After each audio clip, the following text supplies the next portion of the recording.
kasih kepada semua kerana telah sudi hadir datang untuk membiarkan untuk kami. Okey, juga tujuan kami menjemput anda semua adalah untuk memberi pendedahan berkaitan dengan harta yang boleh diperahkan, apa yang anda perlu lakukan apabila ahli keluarga anda meninggal dunia, dan cara penggunaan harta pusaka. Okey, sebelum tu ada sesiapa yang tahu tentang farai? Tak tahu.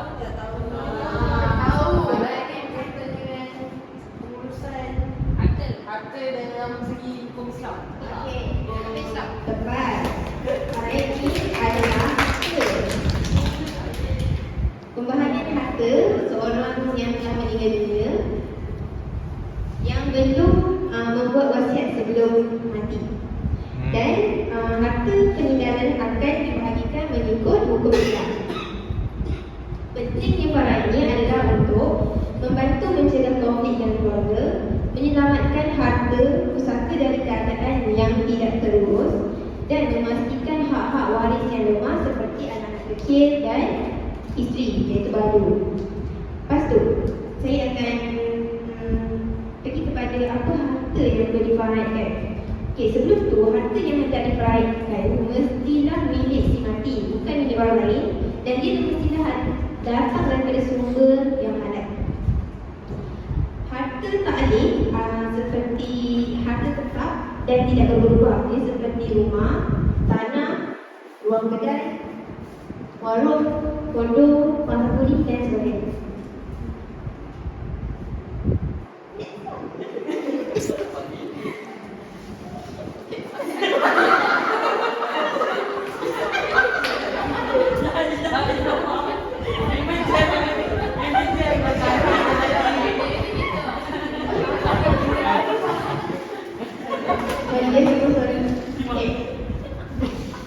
Menjaliti masyarakat apabila okey, sebelum kita berkahwin ataupun katakan lepas kita berkahwin, kita akan membeli rumah. Rumah tu mestilah atas nama suami dan isteri.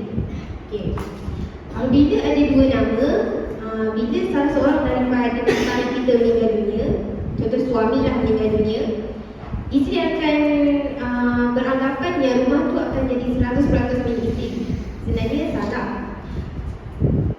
Rumah yang ada dua nama tu, dia sebenarnya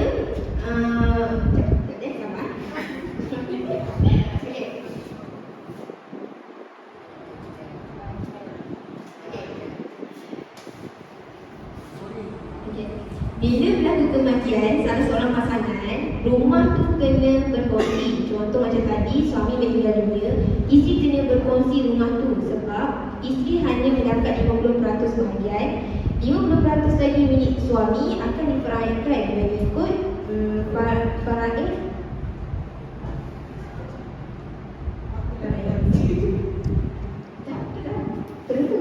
Okey. Bagi memudahkan hak antara suami isteri, mereka boleh merancang untuk memberikan aset atau harta mereka melalui perjanjian aset perolehan bersama, atau pasangan boleh membuat hibah. Itu saja. Okey, terima kasih kepada sahabat saya, Linda. Sebelum saya meneruskan tujuan saya seterusnya, saya perkenalkan diri terlebih dahulu. Saya Muhammad Amir Kalbi Mahari dan saya akan sambung penerangan tentang jenis harta pusaka yang seterusnya, iaitu harta alif. Harta alif merujuk pada harta benda yang boleh dipindahkan atau dimiliki oleh seseorang. Contoh-contoh harta alif adalah rumah, wang tunai, kenderaan dan sebagainya. Sebelum proses pembahagian harta pusaka ini diteruskan, kita perlu terlebih dahulu memastikan sama ada si mati ada menulis ataupun meninggalkan wasiat ataupun tidak. Jika si mati telah membuat wasiat yang sah dan mengikut syarat-syarat yang dipenuhi, maka harta alif boleh dibahagikan mengikut arahan ataupun isi-isi yang berada dalam wasiat tersebut. Namun jika si mati tidak meninggalkan sebarang wasiat, maka harta alif boleh diperlukan. Harta alif sekiranya harta alif melebihi 600,000, proses pengurusan bahagian harta pusaka ataupun faraid akan dilakukan di Mahkamah Tinggi untuk proses-proses seterusnya. Dan sekiranya ia di bawah harga RM600,000, maka proses tersebut akan diuruskan oleh pejabat amanahraya untuk langkah-langkah faraid yang seterusnya. Seperti yang kita tahu dalam Islam, faraid ini memberi keutamaan pada ahli keluarga terdekat seperti anak-anak, ibu bapa dan pasangan hidup. Ini kerana mereka adalah waris yang terdekat dengan si mati. Selain itu, bahagian-bahagian untuk setiap ahli waris juga mungkin berbeza-beza ikut pada peraturan dan undang-undang tempatan seperti 1/6, 1/3 dan sebagainya. Saya tidak akan menerangkan dengan lebih terperinci kerana kumpulan seterusnya akan menerangkan tentang perkara tersebut. Ia juga harus mengetahui prinsip-prinsip keadilan supaya setiap ahli waris mendapat bahagian masing-masing daripada harta negara. Proses faraid ini dalam konteks harta ahli sangat rumit dan kompleks. Maka proses ini perlulah dilakukan secara terperinci ketika pembahagian harta tersebut. Sebagai kesimpulan, pembahagian harta ahli dalam pembahagian harta pusaka memainkan peranan yang penting dalam menjaga keadilan dan menghormati prinsip-prinsip syariat Islam. Maka proses tersebut perlulah adil dan saksama supaya setiap ahli waris dapat menerima harta peninggalan si mati dengan sebaiknya. Sekian daripada kami. Terima kasih. Assalamualaikum warahmatullahi wabarakatuh. Nama saya Nurjana binti Mazli dan sahabat saya saudara Muhammad Daniel Ali bin Muhammad Razi. Kami mewakili grup 4, kumpulan 4 akan membentangkan apa yang telah dibentangkan oleh pembentang sebentar tadi. Okey, pada hari ini kami akan membentangkan apa yang perlu langkah, apa yang perlu dibuat apabila terdapat kematian. Ada yang tahu tak apa yang perlu kita lakukan? Tak tahu. Okey, di sini saya akan menjelaskan langkah-langkah yang perlu dibuat apabila berlakunya kematian. Kita mestilah menyegerakan pemberian. Dalam menyegerakan pemberian, kita dapat elemen-elemen yang perlu kita lakukan. Yang pertama adalah mengesahkan kematian. Hal ini sangat penting. Untuk yang langkah-langkah seterusnya. Yang kedua ialah kita mestilah mengesahkan kematian oleh pihak hospital jika berlakunya kematian di hospital. Jika berlakunya kematian di rumah, kita mestilah mempunyai wakil yang datang ke rumah pihak polis atau doktor untuk mengesahkan kematian. Seterusnya adalah kita mestilah mendapatkan permit pengebumian. Seterusnya adalah memaklumkan kematian kepada karya yang terdekat. Apabila kita dah melakukan langkah-langkah itu, kita mestilah memaklumkan kematian kepada ahli keluarga kita yang berada jauh. Dan seterusnya kita mestilah melakukan pemandian jenazah. Seterusnya adalah mengkafankan jenazah dan melakukan sembahyang jenazah. Apabila langkah ini telah dilakukan, kita mestilah mengebumikan jenazah dengan cepat. Hal ini kerana kita pun tak nak menyiksa jenazah, kan? Mestilah kita kena kebumikan dengan cepat. Apabila proses pengebumian telah dijalankan dan selesai, kita mestilah menguruskan harta semati. Okey, itu saja saya akan menyerahkan kepada saudara Daniel Ali. Okey, terima kasih diucapkan kepada saudari Nurjana binti Mazli atas apa yang diperkatakan sebentar tadi. Okey, saya akan sambung terus kepada bab yang akhir tadi, iaitu menguruskan harta semati. Okey, first, yang pertama kita perlu mengetahui selepas menguruskan harta, ini adalah tertib pengebumian jenazah. Okey, yang pertama adalah kita perlu menguruskan pengebumian. Okey. Yang kedua, kita perlu buat pengasingan pemilikan harta. Okey, dalam pengasingan pemilikan harta ini, contohnya si mati itu mempunyai harta tapi ada pinjaman. Kiranya si mati pinjam kereta jalan sebelah, tapi anak-anak dia tak tahu yang tu harta bukan harta si mati. So kita perlu ikat dulu sama ada harta tu milik si mati ataupun bukan. Kalau bukan, kita perlu buat pengasingan pemilikan harta. Okey? Okey, yang seterusnya kita perlu buat melunaskan hutang si mati. Okey, untuk bagi melunaskan hutang si mati ni, jikalau si mati mempunyai duit, kita boleh segera lunaskan hutang si mati. Sebab untuk mengelakkan kalau hutang tu lambat bayar, kita akan seksa si mati dalam kubur, betul tak? Betul kan? Okey, so kita perlu lunaskan segera hutang si mati bagi memudahkan urusan si mati di alam sana. Okey? Okey, yang seterusnya kita perlu membuat pembahagian harta sepencarian. Okey. Dari segi pembahagian harta sepencarian ini, jikalau si mati meninggalkan isteri akan mendapat harta tersebut, betul tak? Akan tetapi jikalau mereka telah bercerai, adakah isteri akan dapat harta sepencarian ini? Tidak kan? Okey, betul. Okey, seterusnya kita perlu melaksanakan wasiat. Siapa tahu wasiat tu apa?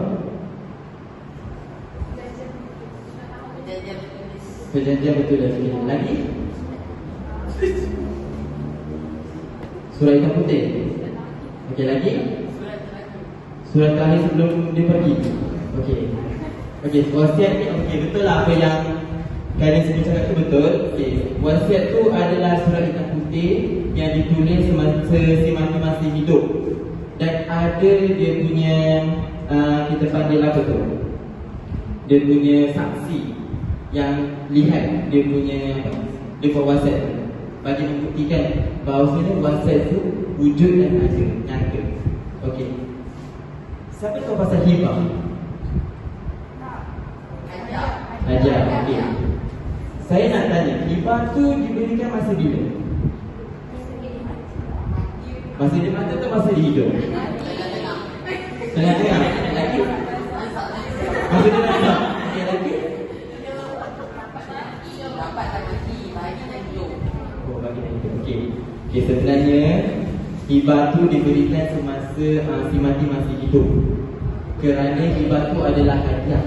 Kalau selepas si mati itu meninggal, itu dikira wasiat, bukan hibah. Faham? Okey. Next, yang terakhir kita perlu membuat memfaraikan harta pusaka. Okey, memfaraikan harta pusaka ni ada dia punya pecahan-pecahan dia. Jikalau si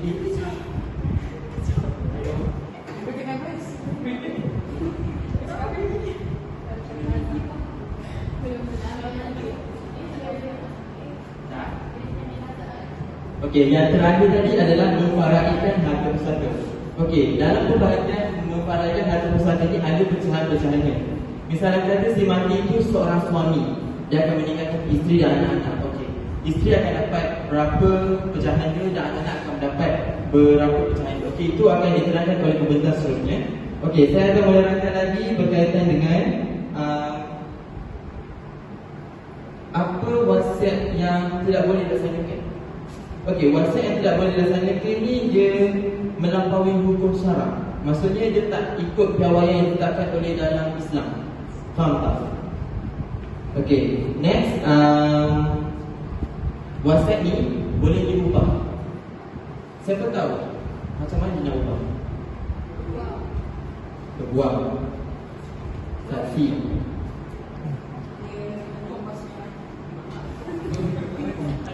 Berapa banyak kali dia boleh ubah wasiat? Siapa sebut 3 tadi? 3 lagi. Cuba je. Salah tak apa? Salah. 5. 1. Okey, sebenarnya tak ada hal. Okey, wasiat ni sebenarnya tak ada hal kalau nak ubah selagi dia masih hidup. Melainkan kalau dia dah meninggal dunia, dia nak ubah tak boleh lah. Sebab dah tak ada kan. Aku takut ada orang nak ubah.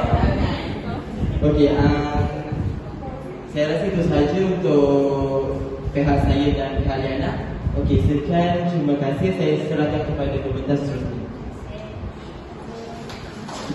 Terima kasih kepada pembatangan sebelumnya. Saya Nur Tasha binti Muhammad Al-Fakri. Dan saya Mak Adila binti Abdullah. kami wakil dari Tujuh dan tugas kami akan menerangkan tentang pembahagian harta pusaka dihitung.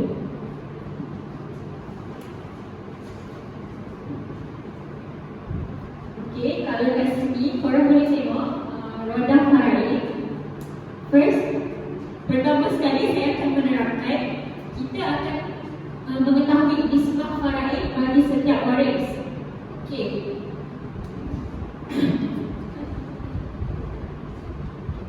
Untuk membuktikan keprihatinan dalam perancangan harta pusaka, kita kena ketahui dulu nisbah faraid untuk waris yang akan kita tinggalkan.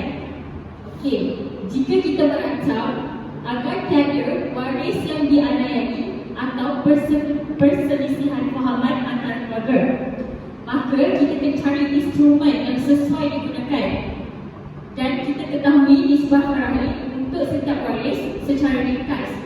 Contohnya, instrumen yang kita disarankan untuk gunakan bagi kesesuaian perancangan pusaka pertama sekali adalah takaful ataupun Islamic Unit Trust. Yang kedua, harta sepercarian. Yang ketiga, hibah. Yang keempat, wasiat atau wakaf atau sedekah atau boleh dikatakan amal jariah. Yang kelima adalah surat wasiat pentadbiran pusaka. Di sini kita boleh tahu siapa yang akan mendapat pembahagian harta pusaka, iaitu waris baru dahulu, iaitu terbahagi kepada enam, iaitu bapa, ibu, suami, isteri atau anak lelaki dan anak perempuan. Di sini kita boleh tengok dulu roda faraid ahli waris utama. Okey, dan slide seterusnya saya akan menerangkan pengurusan faraid. Jika si mati ada bapa, pembahagian satu.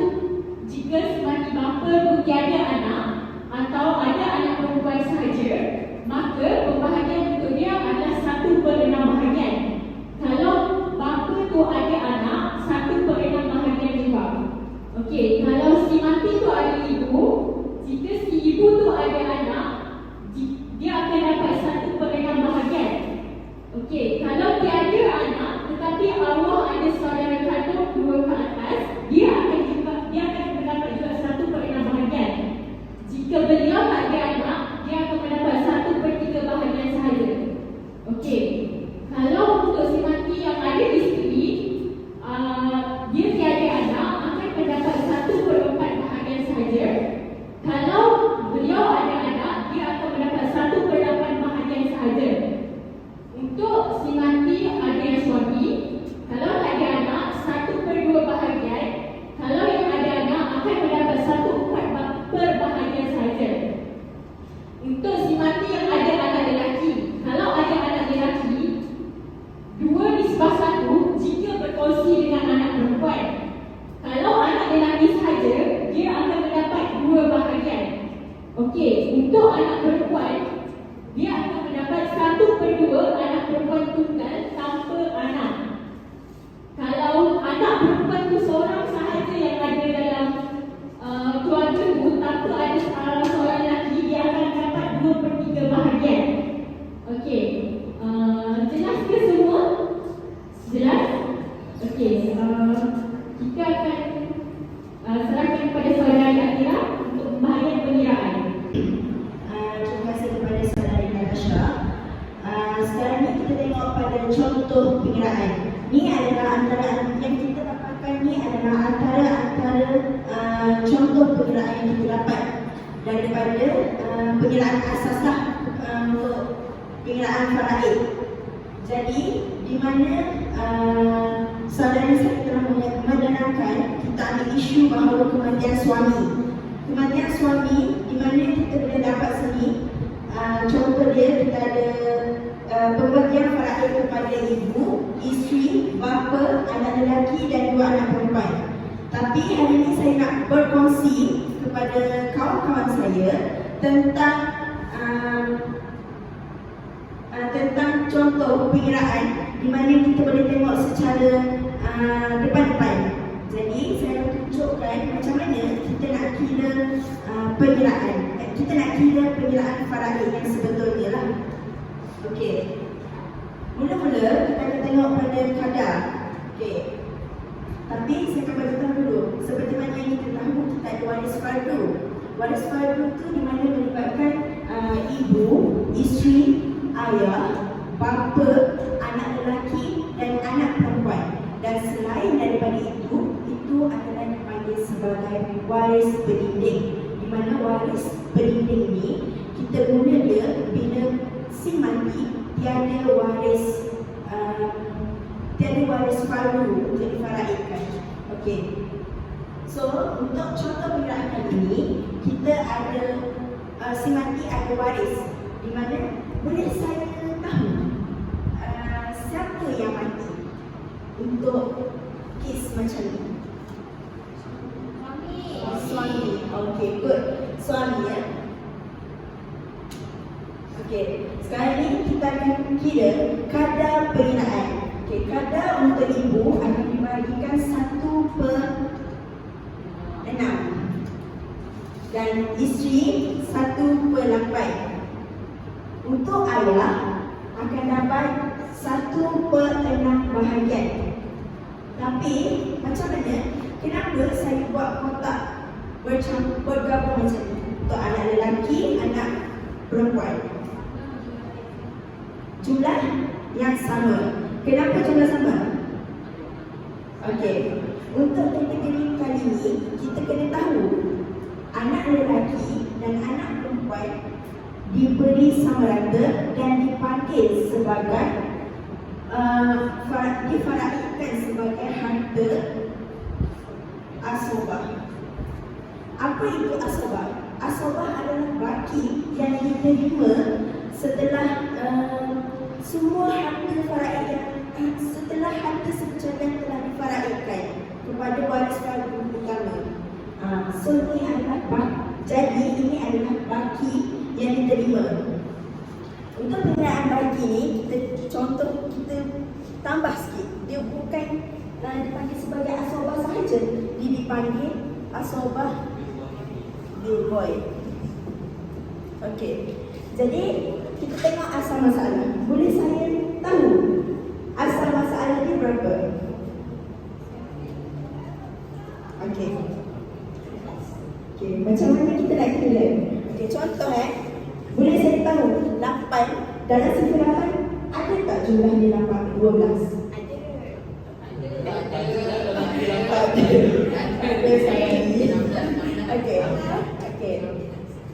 24 ada? Okey, so kita akan ambil asal masalah 24. 1/6. Macam mana dia nak jadi 1? Macam mana penyebut dia nak jadi 24? So 6 darab berapa dapat 24? 4. Yes.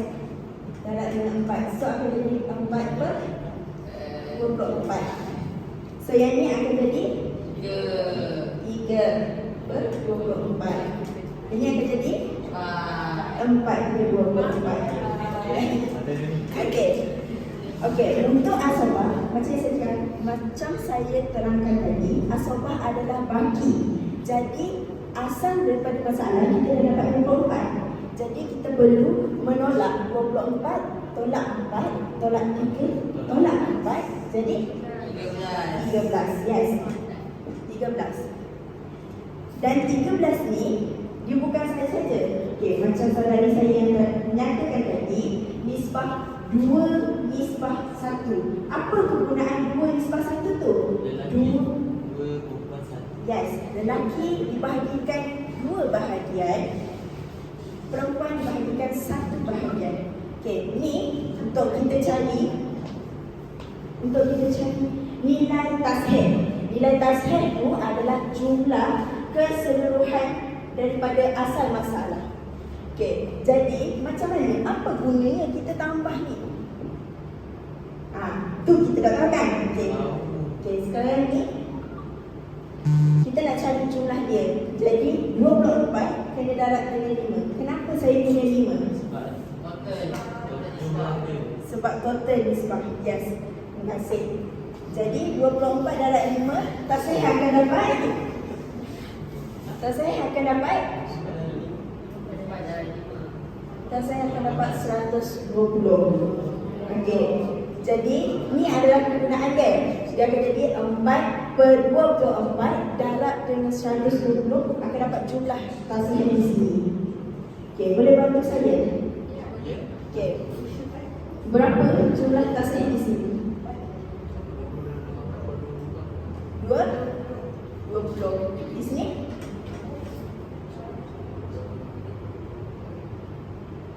15.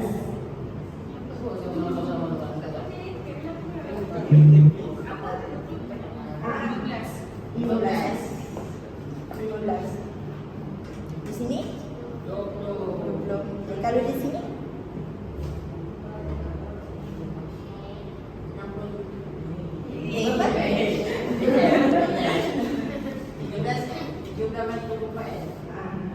13/24 darab dengan 120.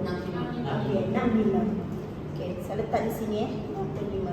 Kenapa saya letak di sini? 65. Itu adalah total bagi.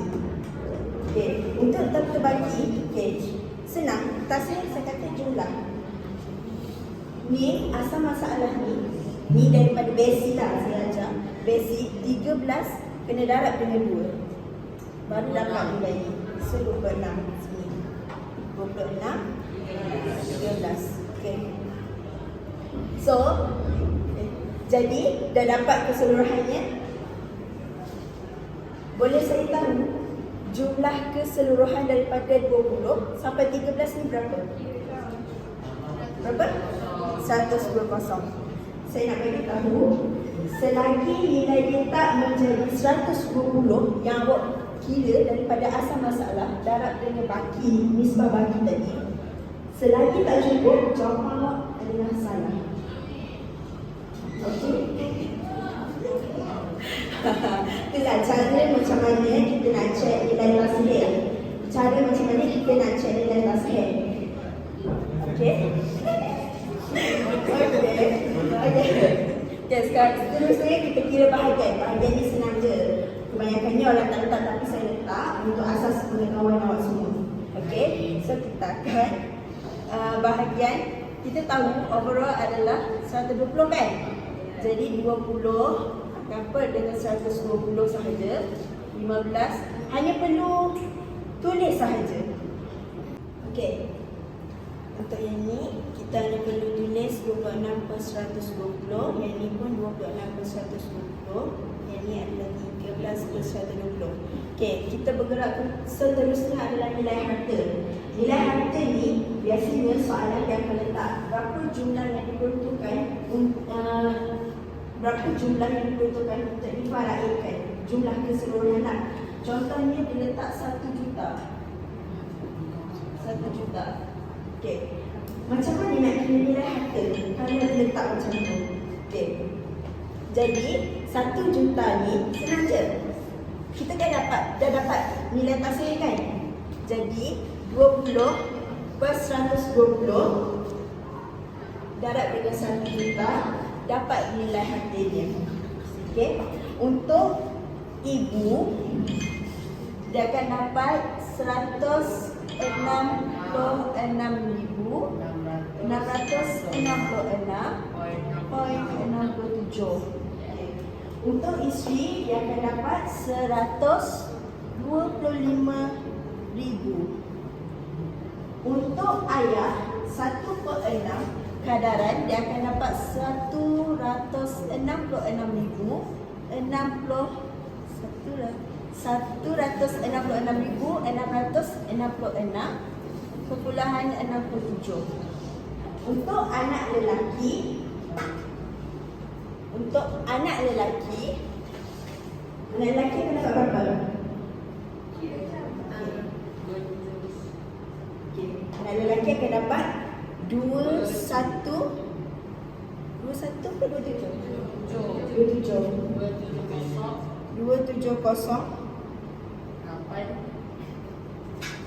Betul ke? 216. Dia akan dapat 216,666,6.67. Yang ni pun akan dapat 216,666.67. Dan anak perempuan akan dapat 1 bahagian sebagai suara satu bahagian. Jadi 108,333. Okey. Point 33. Okey. Itu sahaja. Ini adalah asas pengiraan faraid yang boleh awak guna. Ini adalah asas tak, memang asas. Okay. Ini antara contohnya lah yang kita dapat. Okay. So, jadi di sini sahaja penerangan saya